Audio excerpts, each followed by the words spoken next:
যাই হোক, সেটা পরের কথা, সেটাও বাদ দিলাম। ওর সাথে আমার কোনোদিনও মনে পড়ে না যে মানে কোনো ব্যাপারে বা কিছু নিয়ে ওর সাথে আমার মনোমালিন্য হয়েছে।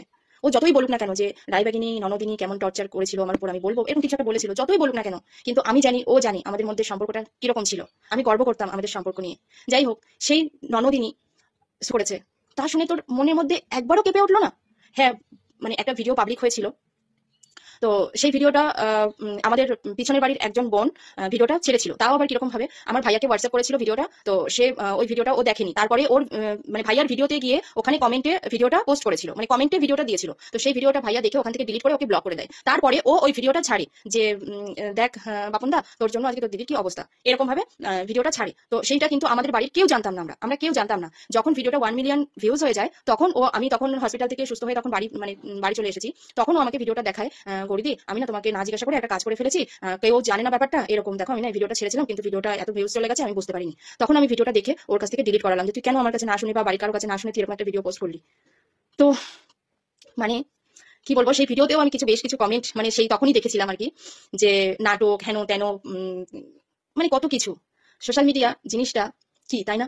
মানে একজন মানুষ মরতে বসেছে, আহ যাই হোক, আমি ছোট ক্রিয়েটার, আমি ফেমাস নই, আমি কি বলে সেলিব্রিটি নই, আমার সবকিছু তো নাটক মনে হবে, এটাই তো স্বাভাবিক।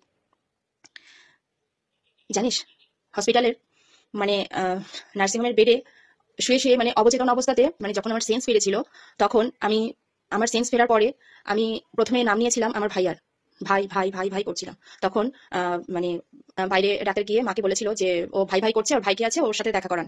তখন আমার মা আমার কাছে গিয়ে বলে যে তোর দুটো ছেলে আছে গৌরী, তুই দুটো ছেলের নাম না নিয়ে, তুই ছেলেদের কথা না ভেবে তুই ভাই ভাই করছিস এখনো।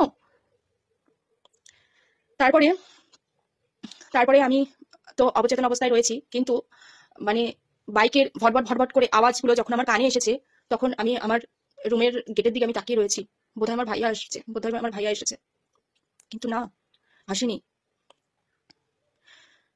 তুই তো নিয়ে আসতে পারতিস বল প্রীতি, তোর মনের মধ্যে একবারও হলো না, একবারও একটু, মানে তুই যদি আমাকে কোনোদিনও সত্যি ভালোবেসে থাকতিস তাহলে তো আসতিস বল, তাহলে সবকিছু কি নাটক ছিল? সত্যিই নাটক ছিল। যাই হোক, অনেক কথাই বলে ফেললাম, তো আর একটা কথা না বললেই নয়, যেটা আমি বলবো না, তোমরাই শুনে নাও। না তুমি বলো, তাহলে কি অনুষ্ঠান করেই তো হবে? হ্যাঁ, আমি বেশি লেট করতে চাই না। এই অগ্রাণ মাসেই দেখো। সেটা বিয়ে করে একসাথেই ছিলাম, রেজিস্ট্রি করে একসাথে ছিলাম, বিয়ে করে একসাথে থেকে কাজ করবো। এখন তোমাকে তোমার কাজ বা আমার এই ঝামেলা হয়ে গেছে বলে এবার তুমি চাইছো যে দূরত্ব বাড়িয়ে নেবে, কথা দূরত্ব কেন বাড়বো? দুজন দেখা হবো না, আমার কি আছে? আমি তোমার কাছে ছিলাম, দুজন মিলে আমরা দেখা করবো, আসবে তুমি, থাকবে আমার কাছে বিধি, আবার চলে যাবে। এই কারণে তুই শ্বশুরবাড়িতে থাকছিস না, অথচ পুরো সোশ্যাল মিডিয়া জানে যে ইনোসেন্ট অ্যান্ড দ্য গ্রেট পৃথি তার ননদিনী, সরি রায়বাঘিনী ননদিনী আর শাশুড়ি মায়ের টর্চারে শ্বশুরবাড়িতে থাকতে পারে না। মানে সত্যি, মানে তোরা সত্যি গ্রেট। টাইম দিতে হবে, আমার কোনো ব্যাংক ব্যালেন্স নেই, কিছু নেই। আমার বাবাকে যে মাস গেলে খাওয়া খরচটুকু শুধু দিতে পেরেছি, আমার টাকা জমাতে হবে, বিয়ে যেটুকু টাকা গোছাতে হবে, বাড়ি ঘরের এই অবস্থা, ওই ঘরটা মাটি, ওই ঘরটা সামনে করা, একটু ঠিকঠাক করে নি সবকিছু, একটু টাইমে 3 বছর থেকে থাকলাম। আমি একটা কথা বলি মা, এক বছর লেট করো না। মিটিংটা হয়েছিল নভেম্বর মাসে, আর অগ্রহায়ণ মাস সম্ভবত ডিসেম্বর মাসে পরে। আমার বাবা বলেছিল বেশি লেট না করে অগ্রহায়ণ মাসে বিয়েটা করে নিতে, সেটা তো তোমরা শুনলেই। কিন্তু না, অগ্রহায়ণ মাসে বিয়েটা করলো না। বিয়েটা অগ্রহায়ণ মাসে হয়ে গেলে তাহলে তো সবকিছু মিলেমিশে যেত, সবকিছু মিটে যেত।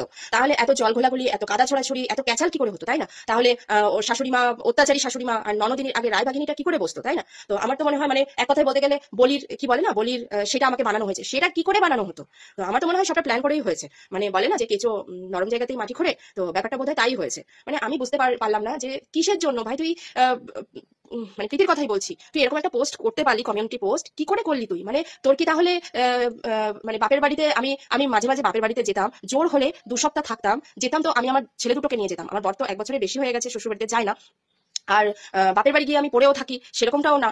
হ্যাঁ, আমি যখন বকুড়বেলায় আমি যখন প্রেগনেন্ট ছিলাম তখন 3 মাস ছিলাম, তারপরে তো চলে এসেছিলাম, তারপরে মাঝে মাঝে যেতাম। আর 1 সপ্তাহ থাকতাম, কি জোর হলে 2 সপ্তাহ থাকতাম। তো এইটুকুও তো সহ্য হলো না। আমি বুঝতাম যে আমরা গেলে তোর খাটাখাটনি হতো বা তোর আমাদের নিয়ে ঝামেলা করতে হতো।